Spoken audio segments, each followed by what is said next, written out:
Good afternoon, everyone, and welcome to today's Governing for Reform 7th webinar in our series of webinars. We are exploring today the future of aged care and about how we lead the transformation. My name is Nikki Doyle. I'm the lead partner for Ageing at KPMG, and I am your host today.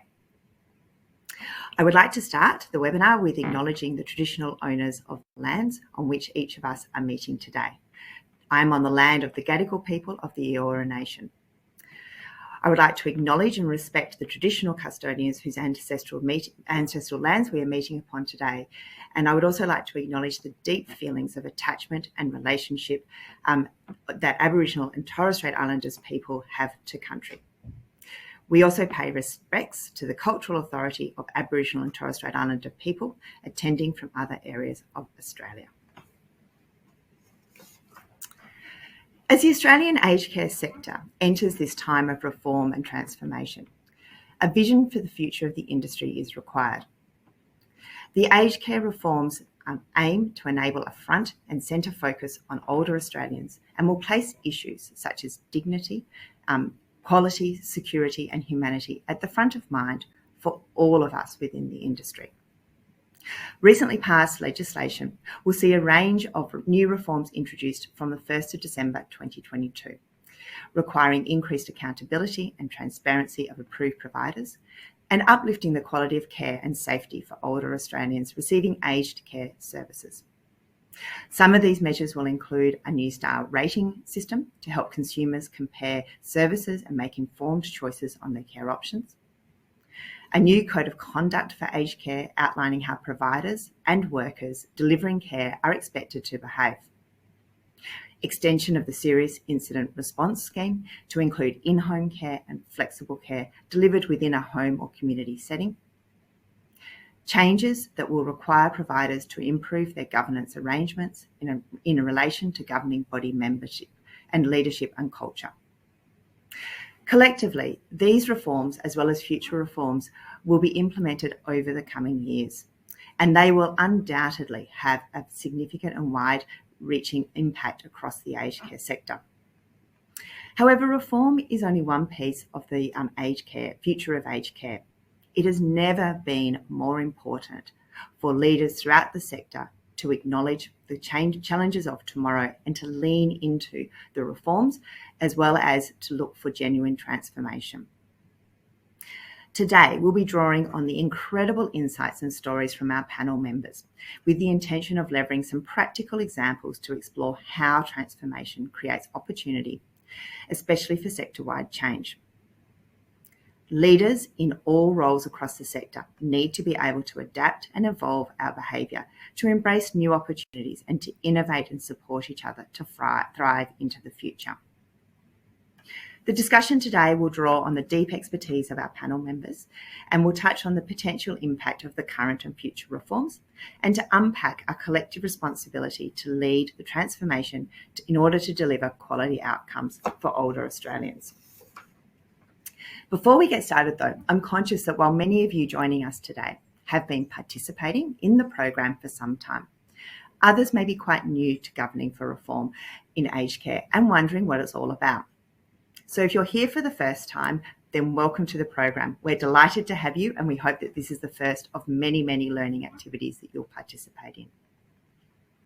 If you head to the Governing for Reform website as a registered program participant, you'll have access to a huge range of Governing for Reform resources that we have shared prior to this event, including the podcast series covering strategy and innovating for change in aged care and a variety of action learning groups. You'll also find recordings from all of our previous webinars and information about opportunities to get involved in some of the other activities that form Governing for Reform in aged care. One last thing before we dive into our panel conversation today, can I also just draw your attention to the layout of the screen?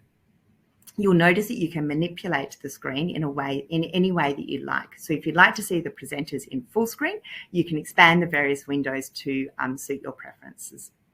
We're also really keen to make this an engaging discussion. So if you'd like to submit a question, please do so in the question and answers box on your screen. We will aim to leave about 10 minutes or so at the end of the event to select a few questions for the panel members as time allows. So on that note, I would like to introduce our panellists today. I am absolutely delighted to have the three panellists that we have today and feel very privileged to be able to actually host and facilitate today's webinar. So if you could please join me in welcoming, I'd like to introduce each of the panellists to you. So firstly, I would like to introduce Beverly Smith. So Beverly is the Executive General Manager for residential communities at Australian Unity. Her portfolio comprises of 13 standalone retirement village communities, 10 co-located aged care and retirement community precincts, which which are found across Victoria, New South Wales and Queensland. And she also has a pipeline of healthy ageing precinct developments. Beverly was the inaugural Chief Customer Officer at both Bolton Clark and Feros Care, and is widely acknowledged for delivering customer-led transformation in aged and community care and retirement living. So welcome, Bev. I'm looking forward to having you as part of the panel. Next, I would like to introduce Mike Runge. Mike currently works with a number of organisations and networks, developing scalable strategies that have citizenship and productivity for older people at the centre of what they do. In addition to being a founding director of the Global Centre for Modern Ageing, Mike is a member of the Aged Care Financing Authority, the Average Age Counts Coalition Steering Group, the South Australian Quota Policy Council, the GAP Committee on Productive Ageing, member of the Ageing 2.0 Adelaide chapter, and also sits on a number of startup advisory boards. Mike was previously the CEO of the ACH Group and a member of the Economic Development Board of South Australia, and was awarded a Churchill Fellowship on Roles for Older People. Welcome, Mike, to our panel. Lastly, I would like to introduce Melissa Argent. So Melissa is the Chief Executive Officer at Rockpool Residential Aged Care. She has over 20 years of diverse healthcare and financial services experience. Early in her clinical career, Melissa found her passion for the aged care sector and has since worked in a variety of specialties both in Australia and internationally. Her experience have reinforced her commitment to ensuring the provision of exceptional aged care services, and it is this commitment combined with her passion and enthusiasm for the sector that ensure that Rockpool residents live their best life while receiving care, support and compassion that they need. So a very big welcome to each of our panellists. Thank you. Fantastic. So to kick us off and to get us going, I'm really interested to just explore the difference. What is the actual difference between reform and transformation? And how do you interpret that within our sector? Like, why do we actually need both of these? So looking for a first volunteer. So Bev, do you want to kick off? And I'm interested in everyone's perspective because I suspect they might be maybe a little bit different as well as similar. Lovely. Thank you, Nikki, and thank you for the opportunity to be part of today's discussion. Look, from my perspective, I think that the way I sort of see things is a bit like Maslow's hierarchy, the sort of triangle that we're all very familiar with. And I really see reform is around those layers, those foundational pieces that we absolutely have to get right. They're the foundation for everything that we do. And the reforms really speak to a lot of those fundamental concepts. But for me, then transformation is the piece that goes beyond that. It's the experiential, it's the transformational, it's the aspirational in what we do, and very much around both from a consumer perspective, but also from an employee perspective, what people are looking for. The reform for me really sits in that 1 to 2 year timeframe in terms of the work that we're doing in our organisations and what the focus needs to be. But really, for the purposes of today's audience, when we're talking about executive leaders and governing bodies, really the province of those roles is very much more in that transformational piece and really looking in that 3 to 5 year horizon around what it is that we need to be doing. Fantastic. Mike and Melissa, anything else for you to add? Sure. Sorry, Mel. Mike, you go first. Okay. Thanks, Nikki, and also thanks very much for inviting me to be part of this today. It's a great conversation topic. Whether reform's the right name for it or not, what reform effectively is in Australia is improvement of the current system, and you certainly need to do that.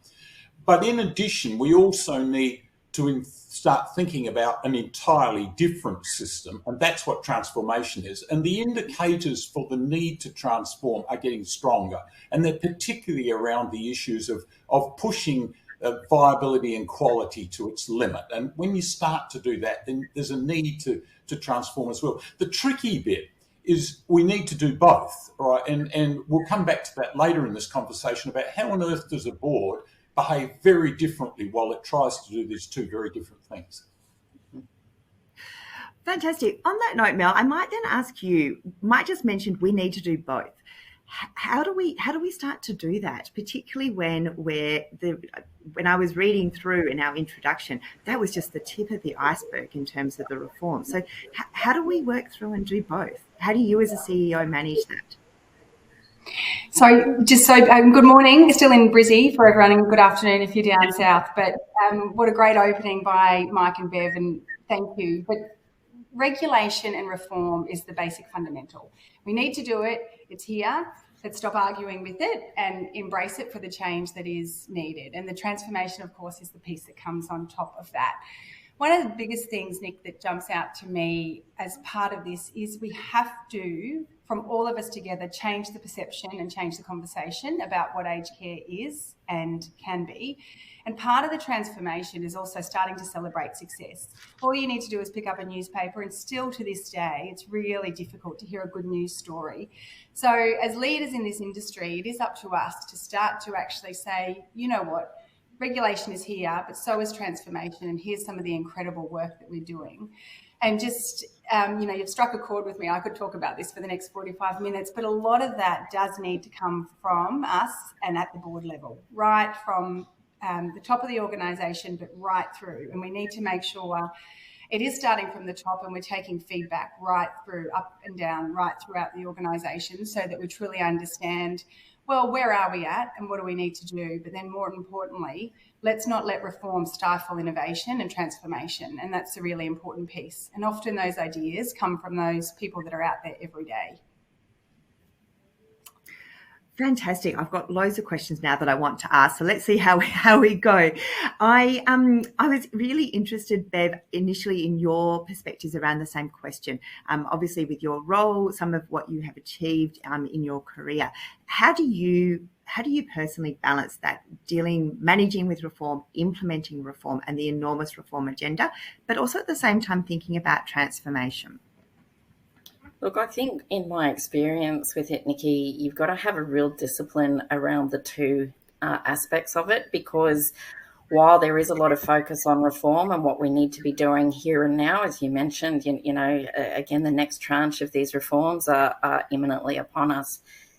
This is why the role of boards and executives is so important, because we've really got to have that discipline to look further ahead than what's immediately in front of us. And in my experience, the way you go about managing and investing in innovation and that sort of future focus has got to be very different from an investment point of view, from your governance point of view, from what you reward, the capability and capacity of the people working in those teams. So right down to very practical measures like setting up a board subcommittee to govern innovation. Innovation is often about a process rather than being clear on the destination when you start. So the metrics and what boards are looking for from a governance point of view need to be quite different to what you're looking for in your day-to-day, more certain core operating business. And I think it's how you really set those two models to work effectively with your board and your executive teams, because if it's all sort of mushed into one model, unfortunately, neither gets done well. And I think you've really got to have that focus on innovation is an important capability. How do we set the right metrics, the right level of investment, the right capability to deliver it? Fantastic. Mike, just picking up on innovation and noting the various roles that you hold, I think it'd be really good to understand, like, how do you drive that innovation, and what might a board member think about in terms of driving that innovation, and what their role is in that? Yeah, it's a great question, Nikki, and the last thing we need to do is do innovation for the sake of doing innovation. It really needs to be driven by a desire to, in fact, find a different place in the world. Now, we've, over the last few years, been collecting from people who've moved into residential care their stories about the things they had to give up as a result of moving in. We've now got a list of 20 of these things. They're very, very significant. They're not because you become frail, they're because you've moved into residential care. If you put these 20 things together and caused any of us to lose all of these things on the same day, it would probably kill us. That's how bad it is. Now, in a sense, what we need is for boards to actually understand both the good that they do and where they could do very much better, and in fact, many cases, the harm they do, to see that. Now, to do that, you need to first get closer to older people, and closer to them, not in the sense of how could we improve what we currently do, but in terms of really understanding their journey, that is their journey through life, which becomes their customer journey. And then from that, start to build a sense of what good looks like. Now, once a board is in that, got its head in that place, then it wants to innovate, to do something much, much better for the people they're serving. And that's the innovation we need. So my sense at the moment is the reason innovation is thin in aged care is because no one's entirely clear what good looks like, and therefore why and what we need to innovate. Fantastic. What a great response. And I'm deeply curious. I'm not sure whether you're able to share, but I'm deeply curious about that list of 20 things that older people give up as they move into residential aged care. Because I think that's an excellent starting point. Right, as should all directors. It would be a great question for directors to ask their CEO next week at the board meeting. Fantastic. I like that. It's a question for the for governing board members. That's something that you can take back to your next board meeting. Mel, I wanted to build on that a little bit. So you spoke before about that need for feedback up and down, and then obviously Mike has provided some fantastic insights in terms of what might be some of the things that he's thinking about that governing body members need to consider. And I think the two go hand in hand. Can you expand a little bit about that concept, about that feedback and what those processes look like, and what might that feedback look like at a senior exec level, but also at a board member level? And how do you then, what might be some of the practical things or suggestions to take away and start to build into transformation? Yeah, great question. Boards are changing. I mean, and the diversity in thought in boards are changing. If you look at what an aged care, and I mean, I'll talk aged care, that's all that we do at Rockpool, and we know that we're good at it, Mike, to answer your question. So what our board perhaps would have traditionally looked like 5 years ago, even 3 years ago, is changing. And as boards, we need to challenge ourselves. And these are bold conversations to have, who is on our board and why, what is their role description. And, it's sometimes not easy going to other board directors who may have a hugely esteemed career and give them a role description and say, well, at Rockpool, here's what's expected for you to be on our board. And it's a really important part. As boards, we need to be open to learning. And I would challenge everybody on the line, if you don't have an education session as part of every one of your board meetings, then you should. Now, that could be 15 minutes, and it could be somebody from within the business giving that education. It could be a reform topic. It could be, anything that's really prominent in your organisation. And lastly, before I go down to how the feedback should be filtered through the organisation, is as boards we need to reflect and assess ourselves. So we've got an incredible board member that is totally responsible for reform and governance. And one of the things that she does is insist every board meeting that we have a reflection topic. Now, again, it's not an easy thing to challenge a board member to actually have a reflection topic that's really topical to our sector at the moment. And we lead the board meeting with that. I guess from there, as CEO, it's my responsibility to make sure information from the board is handed down through the organisation and to each of our homes. And there's multiple ways that we can do that. And I guess practically one of the first things we do is at each home's management meetings, I provide a CEO report, and that is directly from the board meeting. And I also have a standing agenda item on quality and compliance and safety committee meetings. Now, sometimes that feedback is 1 or 2 lines, but it's an incredible way for feedback to go directly from the board right to the coalface. And just lastly, and a huge passion of mine, is board rounding, and I call it leader rounding. Board members, it should be our responsibility to be in and amongst the homes. Now, I know when you're multi-state, it's not that easy, but most board members live in an area where they have either a retirement village or an aged care home, and it doesn't take much of your time to go out there and have a look at the decisions that you're making around the business, to see it at the coalface and to see what it means. And I always say it's a bit more about looking under the bonnet. It's really easy to provide reports up, but it's our responsibility to see it. And I think practically that's a big shift for us as a sector. Fantastic. That's some great insights there. And interestingly, Mel, you've already started a good conversation for actually our next webinar series, which is actually going to be about leading and developing both senior executives and board members. So thank you. Thank you for that, those insights.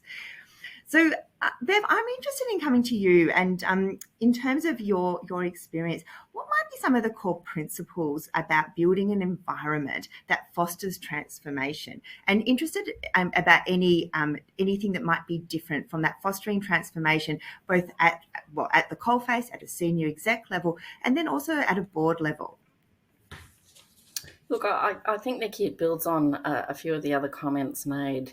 You know, often innovation transformation is looked at in terms of a process and what you do, how you do it, how you measure it, etc. But equally, it's about culture. And, you know, I think, as we always say, tone from the top. How is the culture of transformation embedded in the boards? Mel's talked about some of the practices her board has, but it is absolutely about everyone understanding that the reform agenda that we have ahead of us, whilst it may appear daunting, that is not where most of the change is going to be driven from for us as a sector. Far broader than that is the change the consumers' expectations will drive and the impact that has on our operations and our business models. So right from the highest levels of the organisation with the board, how is that culture being set, and that curiosity, that openness to what might look different? And it is challenging. You know, a lot of these boards sit on hundreds of millions of dollars of assets, you know, large workforces, heavy compliance, etc. To actually have to challenge themselves to how different the model needs to look, I think is often a daunting conversation. So how might a board go through that process? One of the processes that I've been involved in with that, the board appointed their own coach around innovation. So they had someone that came into every meeting, and in the section on the board papers around the innovation strategy and transformation, there would be a live conversation stimulated by that coach who was external, who could ask the difficult questions, but was really provocative and always sort of positioned the questions from a customer perspective. So it was about understanding, you know, what impact the customer expectations had on what the organisation was currently doing. So I think it's those cultural shifts that we need, and really setting that expectation and that example from the top of the organisation. What a great example. I love that. A coach for innovation. I feel like we all need a coach for innovation, not just governing body members. That's fantastic. Mike, in your experience, what are the, from your perspective, what might be some of the core principles around building that environment that fosters transformation? Any practical tips like a coach for innovation? Sure. And this is very much following on from what Bev has just said. So Strathalbyn, which is a small country town in South Australia, about 4 years ago decided to build a new aged care facility, and they decided to build it by co-design. That is, they would co-design it with the people who were going to use it. So they got Taxi and the Global Centre for Modern Ageing to come in and do a piece of co-design work. Now, what they did was they went out and they talked to a whole lot of frail older people living in the community who might be people that would move into residential care. and they asked them not what kind of residential care facility they would like, because if you ask them that, they just give you a reform answer. That is an improvement of what we currently got. What they asked them was, what was their life currently like, and what would they want to change if they moved into residential care? Now, people, in fact, told us largely that they have not bad lives. You know, they're quite varied. They do lots of things. Sure, it could be better, but not bad on the whole, right? And they told very clearly that if they moved into residential care, they didn't want to change any of these things. In fact, all they wanted was the same life they currently had with a bit more care. Now, I'll just grab this. I hope this won't take too long, but I'm going to read out the list of the 6 things they wanted. And when I read them out, think about a residential care facility you know at the moment and tell me if you think these 6 things are happening in there, right? In the sense that we'd expect human beings to have it, not just a bit on the side.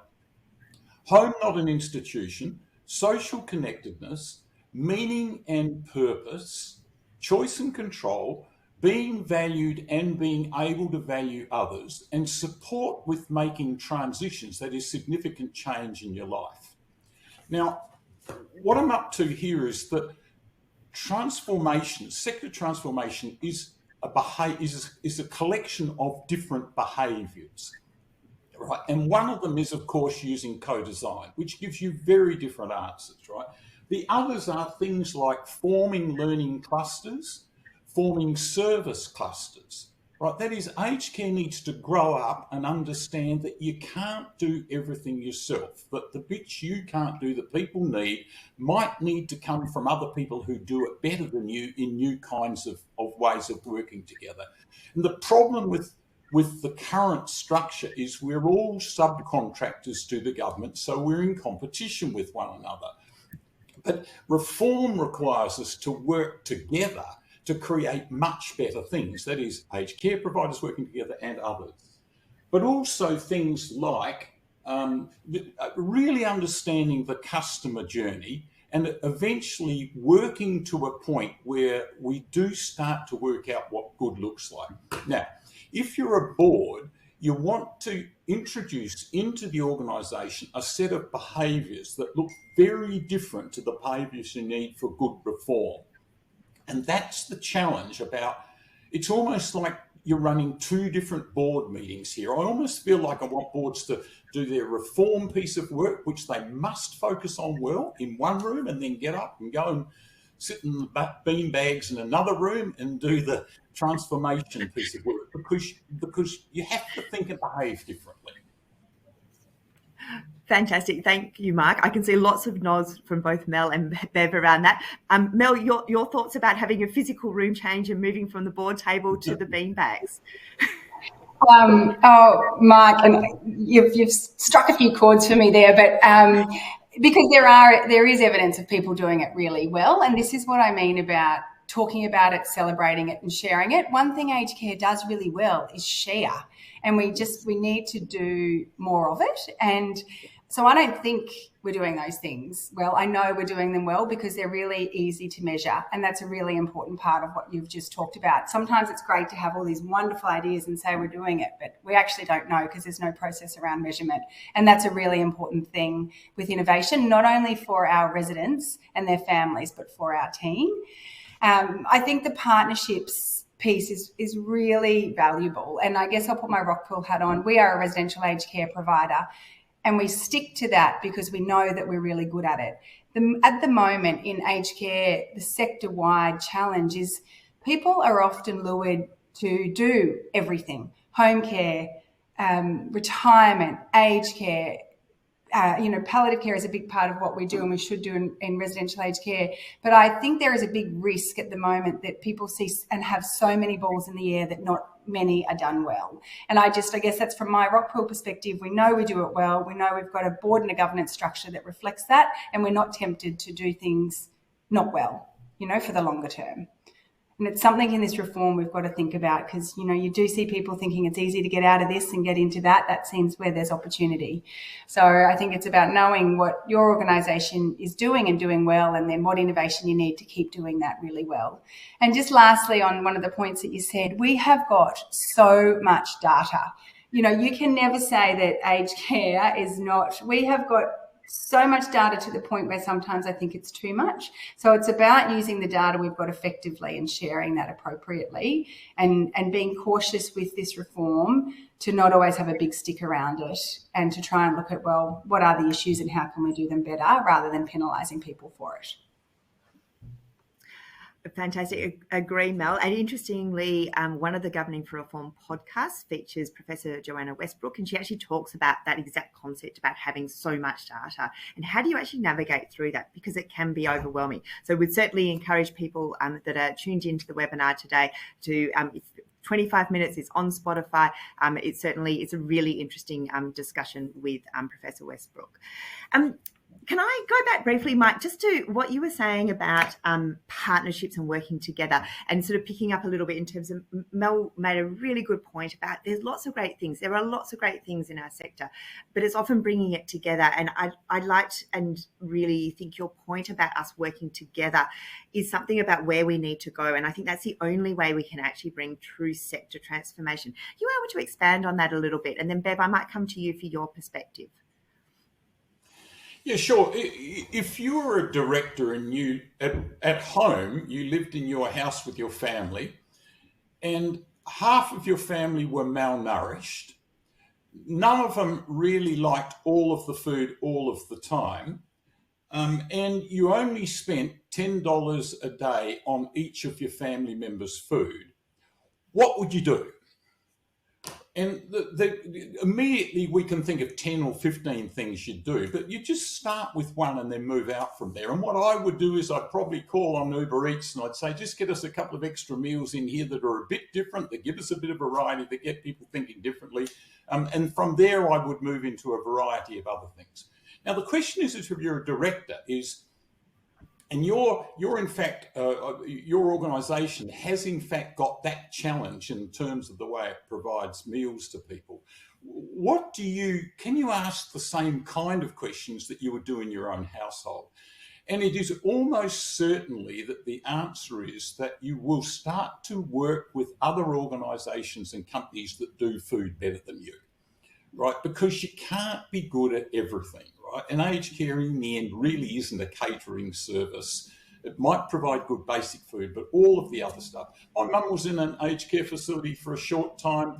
The food was good, but she was really bored with it. And she loved Indian food. We arranged for Indian food to be delivered on a regular basis when we were there, that she could enjoy. I've got to tell you, it was really hard to do. It was hard to get the food in the door, to get it to her, to cancel her other meal, to make sure she didn't feel bad about the fact that she wasn't eating their meal that night, or all those kind of things that make it actually very difficult. Right? So the point of what I'm coming to is, if you want to be very good at all of the things that older people quite reasonably want in their lives, we will need to work with best of breed. We'll need to find them who does this better than us, and then work out how we join up with them. So in fact, for many aged care providers, it won't be joining up with other aged care providers. It will be joining up with other people who do things very good. And in fact, my sense is, don't merge or join up with anyone who doesn't do something better than what you do as a way of doing it. Now, there are two bits to this. One is around joining up with others to learn, and one is around joining up with others to provide services. And both of those are very important pieces. They both need facilitation, and if you're an older person, will also need some kind of concierging at the end. Just my last point. There's a product that you can see on the web called GrandPad, and what GrandPad does, it effectively goes out to individual older people, works out what their most significant wants and needs are, and then provides to them their recommendation of best of breed for each of these services. So they're actually concierging anything you want around people. And that's what a transformed aged care is much more likely to look like. Fantastic. I love that answer. I also love the symmetry with what Mel was talking about earlier about Rockpool, and the fact that they like the fact that they're actually really good at one thing and focusing on that. And I think that plays in really nicely, Mike, to what you were saying. So Bev, I'm interested then in your thoughts in terms of that working in partnership. Look, I guess in my experience, Nikki, it's critical. Often within any organisation, you get a little bit inside your own bubble. And I couldn't agree more with Mike and Mel's statements. Like, it is how you're working in more of an ecosystem. You can't be good at everything. And that's certainly what I observe over the years, is that we are moving from a much more sort of generic mindset where providers try to do everything and do it okay, but not great, to a model where we're actually starting to think about, well, how do we partner differently to solve for some of these problems and work more in collaboration? So in previous innovation programs I've been in, that partnership component was really, really critical. And, conversations with Mike himself in his ACH days, Mike would come up to us in Brisbane and critique what we were doing, come in and not just pat everybody on the back, but actually put forward some really constructive thinking that pushed us further, in terms of the work that we were doing, but how we might work differently as an organisation, how we might co-sponsor a research chair. All of those opportunities, I think, is what we can do to accelerate the transformation across our sector. And I think we do a lot of collaboration already at a reform level. We have a lot of committees and groups working. I don't think we're doing it nearly so well at the transformational level. I don't see the boards getting together in those conversations and more of the senior exec engagement in that. It's more often it's around a reform agenda, and it has a very strong kind of operational and short to medium term focus. I think, how do we start to get the governors of our organisations together in much more transformative conversations and talking more about how do you set that up? How do you establish an innovation program? How do you ensure that it doesn't kind of get caught up in the day-to-day of your operational reform? Fantastic. What a great answer. And I love that thought about the boards coming together, and also your reflections about the fact that the sector is working very collaboratively around the reforms, but we need that step change. It's not just the reforms. We've got two pieces of the puzzle here, both reforms and that transformation, to take the sector to somewhere completely new, as Mike so eloquently described earlier on. Bev, I'm going to stick with you. I've got a question from the audience. What advice can you offer on managing board discussions where board members bring particular skill sets and the costs of reforms conflict with the financial sustainability and financial objectives of the organisation? Tough question. They're really interested in your thoughts, and then any of the other panellists can happy for you to chime in as well. Yeah. Thank you, Nikki. Look, I think it's a really real issue, and having dealt with it previously also, when you talk about innovation, it doesn't have to be big bang. It doesn't have to be, straight into hundreds of thousands of dollars or whatever it is. You can start off with, a small group of people around a concept, etc., and build from there with success. That's certainly the way I've done it in the past. But what is critical is that the board and senior executive are giving permission, giving license, giving profile.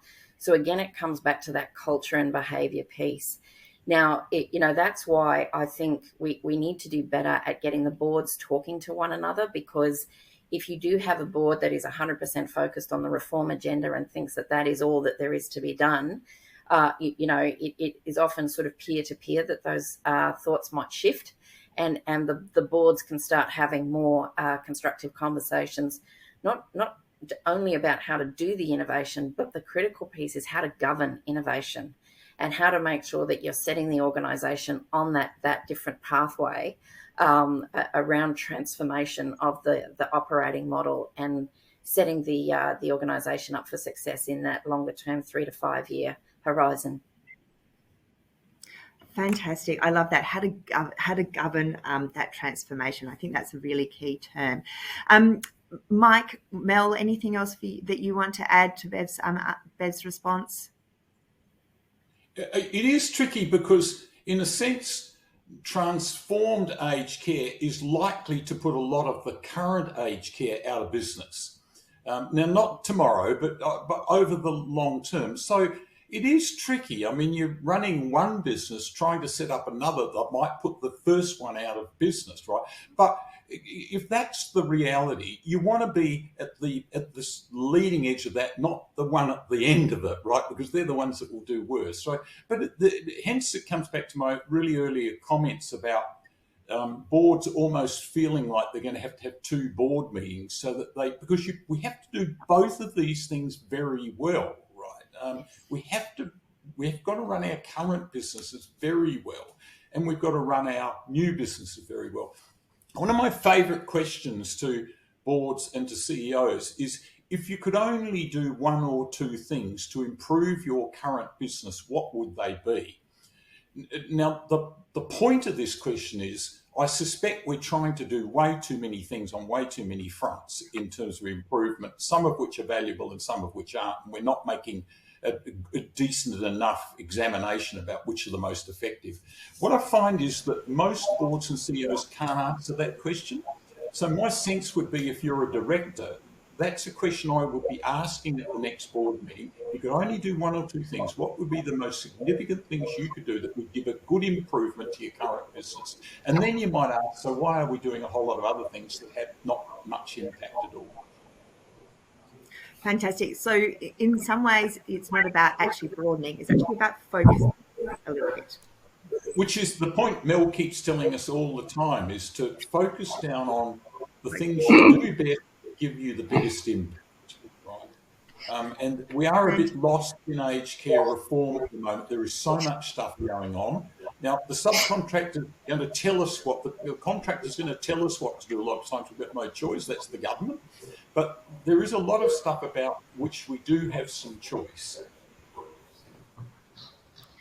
Fantastic. Mike, can I just stick with you? We've got another great question from the audience about, how do you access other organisations to partner with when you live in rural and remote areas? Yeah, it's a look. Thank you. It's a lovely question. I'd be very interested to hear what Mel and Bev have got to say about this too. My sense is, so the question I'm feeling here is that I'm a particular kind of organisation, and I want a partner for learning, or I want a partner for service provision, to improve my service provisions, and I don't know who to partner with. Right? Now, I think there's two things about this. One of them is, don't try and ever partner with anyone you're in competition with, right? You'll just spend way too much time. So just leave them alone, right?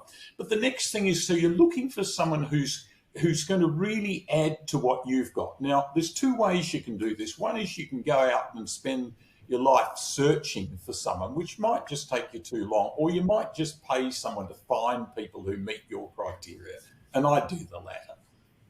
And I really like the idea of asking people to facilitate. If you're an organisation interested in learning and transformation, you might go to someone and say, a consultant somewhere, and say, I want to join up in a learning cell with 3 or 4 other organisations also interested in this. I can't be in competition with them, but I'd like to throw some money in and make a commitment to learning from one another in an iterative sense over the next couple of years. My sense is, if someone set that up as a facilitative process, we might find a lot of people would really like to join it. And I think we need to see more of that kind of stuff. Fantastic. What a great idea, Mike. Other suggestions from Mel or Bev around that? Do you want to jump in first, Mel? Oh, look, I was just going to add to Mike's comments there, Nikki, that I think the difference between collaborating and partnering is about values and about shared vision. So again, you can collaborate well with a wide range of organisations, but I think what really takes it to the next level in terms of a true strategic partnership is when the organisations share values and they share that aspiration around customer outcome, good lives, and how we as organisations support people to age well, going beyond that concept of kind of aged care to aging well. So I think getting those components right are critical for those long-term true partnerships. Yeah, good. Yeah. Fantastic. Yeah, I'd love I would, Nick, and thanks, Bev. You just used the word aspiration, which is the quickest way to form a really strong relationship when you share that aspiration. But quite honestly, I just had a team down from Cooktown to visit Rockpool last Friday. And really practically, for the first time in a really long time, and many of us have been around the industry a really long time, we have one peak body under ACPA.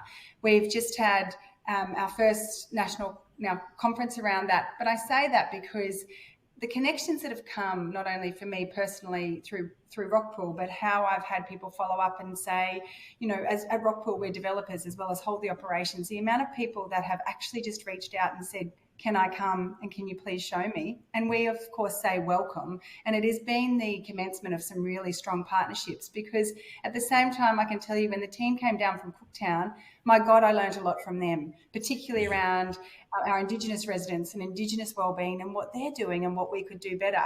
And, it took an hour of my time. So we shouldn't get lost in we've got to form these, agreements and partnerships. Sometimes it's, we've now got this opportunity in this post-COVID world to come together face-to-face more frequently. And I think that's sometimes where the power is, and we've missed that in the last 3 years. Fantastic. What a great example. And I love it. I think it's almost having an element of curiosity. So it's not necessarily starting with the partnership, but having an element of curiosity and wanting to explore and wanting to find out what others, as Mike put it quite rightly, not in competition with you, are doing, and then seeing where that goes. But I love it. I love the reciprocal learning opportunities that you raised too, Mel. Okay. Tricky question from the audience. Great question, though, for our panel members, and really interested in responses. The question is, when 2/3 of the industry is losing money simply operating, and that is unfortunately some of the reality of what we are facing in aged care, meeting the compliance regulations that we talked about, and obviously the significant reform agenda. How do you move through to transformation when you're actually hamstrung financially? Any panelists that want to answer that first? I think Bev might have been the first nod, so I might go to you, Bev, but interested in everyone's perspective, because I think this is part of the challenges and the realities of what we're all facing. But we need to be able to do this. It's so important. Absolutely, Nikki. And that, I think, goes to my earlier point, that starting on this journey of transformation is not necessarily about having hundreds of thousands of dollars to invest in it. My experience is that the people who work in our teams, they are so aspirational around what they hope that we could deliver for our customers. So by giving people license and permission, it might be half a day a week that they can start out on this in terms of how they start to build it. Coaching with some human-centered design capability, how we build around what consumers really want, leveraging research that's already available in the marketplace. You can pick up a lot of customer research and insights around the aging demographic. That there is a bounty of it available. And, previously when I set up an innovation program, we used to refer to ourselves as bowerbirds.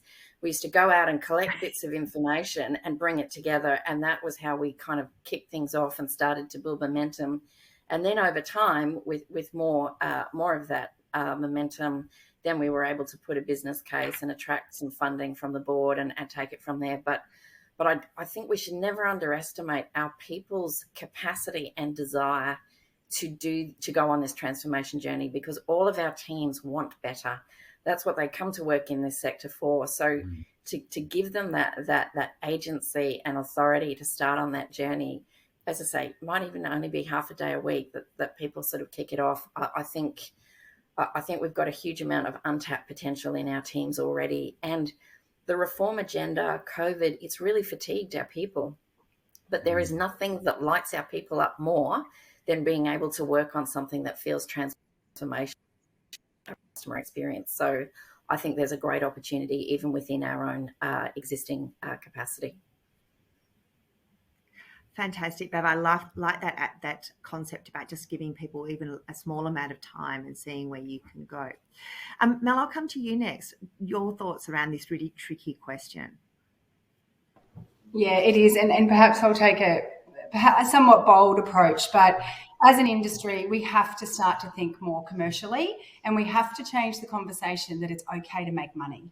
You know, what other industry do you ever talk about where there's a problem or you're criticised for making money? Now, that for 1 second does not mean I am not focusing on our residents. First and foremost, that will never change.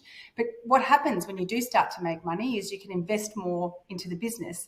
You attract investors, and as an industry, we certainly need investors, and they need to see a return on investment for their money in the industry. So I guess I always challenge this question, firstly, a little bit by the data around 2/3 of the industry losing money, because it's very, very hard to lump all of our organisations into one outcome when, as part of that data, you've got people in ramp up, you've got people fully operational. I guess we're not here to sort of question the integrity of the data today, but it is about us starting to have some more commercial conversations and looking for opportunities for revenue from within our businesses, and who's in charge of making those decisions, and making sure that you've got a great cross-section in your leadership team around clinical capability, financial capability and hospitality outcomes. Because I always say, and perhaps it's a bit of the banker in me, that you have to have a balanced scorecard. You can't do one without the other, and we have to start to look for and explore what are the consumer pays options. Mike talked about looking to the future.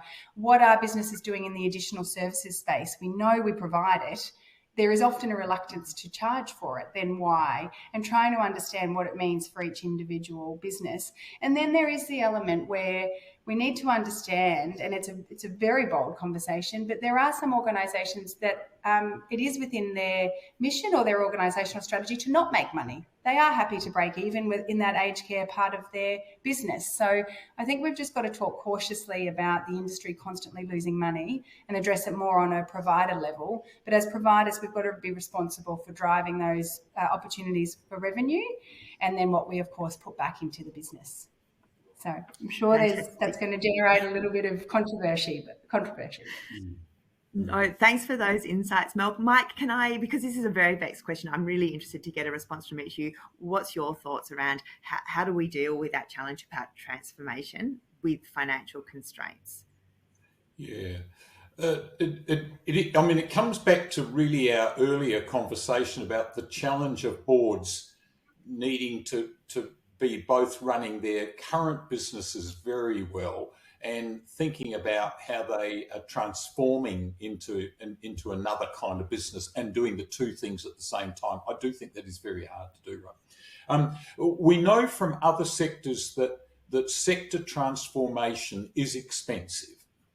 I want to be absolutely clear here that if you look at what are the indicators that would suggest that a sector is ripe for transformation, aged care has all of them, right? So in a sense, we're undeniably ripe for transformation. Now, if that's the case, then the cost of transforming is a cost that does need to be bared, at least in part, by government. So government does need to decide that it wants to support the sector transformation and start to fund in that area. What happens at the moment is we've just simply got, aged care is a bottomless pit, so that people just keep asking for more money keeps getting poured into it, and the government's over that, right? And so you can see them kind of wanting to pull the reins in on pouring more money into the current business model. But that doesn't mean that they're not very interested in starting to invest in a move to something different.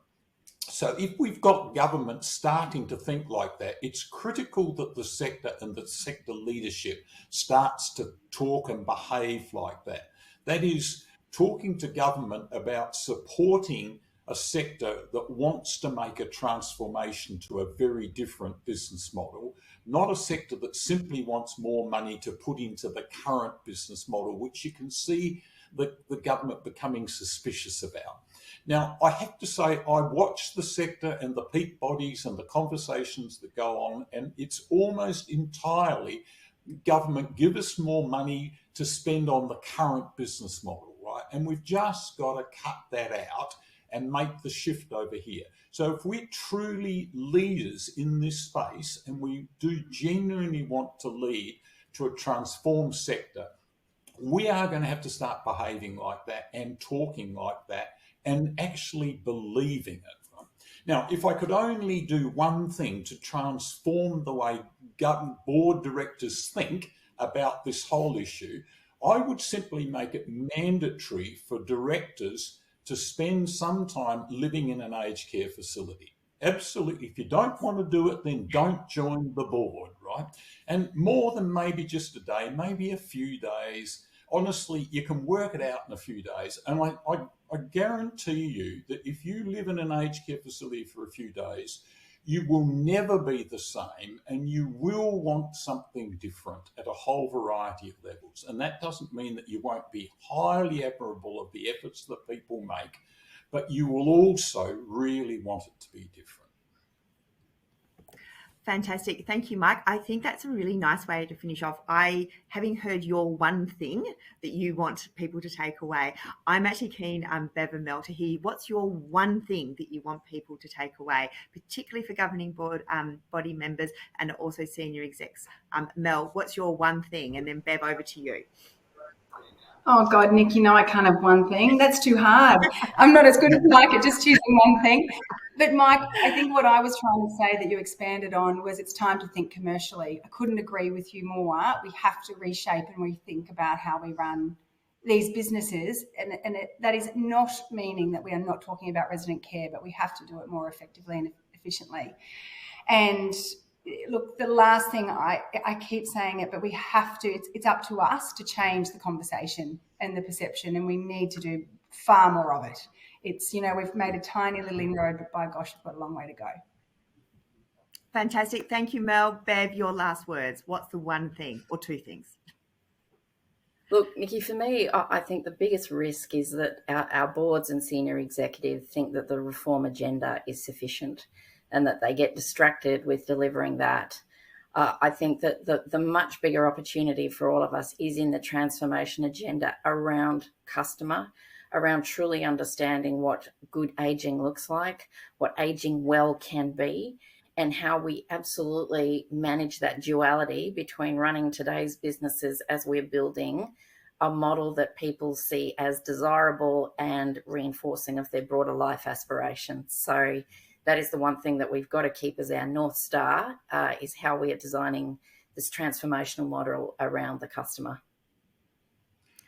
Fantastic. Nikki, can I just add sorry, Mike, go. I was just going to add to Bev's point there. It's quite reasonable to expect that in a transformed sector that many older people who've got the means to pay more for services will pay more. It's reasonable to expect that. It's not reasonable to ask them to pay more for services they don't want and don't like.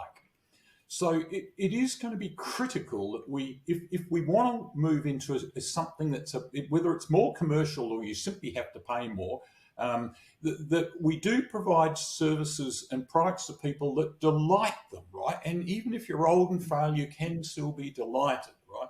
And I don't think we should ask anyone to pay more for stuff they don't like. And no one much likes aged care in its current form. I hate to say it. Fantastic. That's a really, really lovely note to finish on. Can I just say a very big thank you to each of the three of you. What a fascinating discussion. I feel very privileged to actually have been able to be part of the discussion that we've had today, and I hope all the audience members feel the same way. For me, I think one of the absolutely key things that came through was about we have to have the customer at the centre, and I think that was in all of the responses the whole way through. For me, that was the common thread, and some of the insights that came through during that were absolutely amazing. And I think, Mike, you finished that off at the end with your commentary. I think the other thing is that concept about splitting out the reform agenda and transformation and being really mindful about how you do it. I think if there's one thing that people take away, other than the fact that we absolutely have to have the customer at the centre, that's the second thing to take away. We have to separate and do that. But as I said, there's loads of fantastic ideas in there. And so thank you very, very much to each of our panellists. It's been a pleasure having you today. So all our audience members, thank you very much for joining us today. I hope you have enjoyed that discussion as much as I have. Directly following today's event, we will be sending you an email with a link to provide feedback. Please take the time to do this, as it's really valuable for us to hear from you when we're trying to adjust the experience. And as we progress through these webinar events, your feedback is really critical for us doing that. As mentioned before, please ensure that you've completed the diagnostic tool if you haven't already done so, and also go on and look at what else might be on governing for reform. There was a number of topics touched on today, where there is either a podcast, a previous webinar, or an online learning module that really will provide more information about some of the topics touched on. Likewise, I'd also like to draw attention to the fact that we also have got shortly to come governing board papers that will help boards with those discussions, and Mel touched on this in terms of some of her responses about having a really discrete discussion around a particular topic as a board together. So we'll have some resources that will help you as governing body members and senior executive have those discussions. Make sure you join us for our next webinar on December 7, and we will be focusing on that concept of development and developing both board members and also executive leaders for tomorrow. And I'm really looking forward to that discussion. So thank you very much for taking the time out of your busy days to join us today. Much appreciated.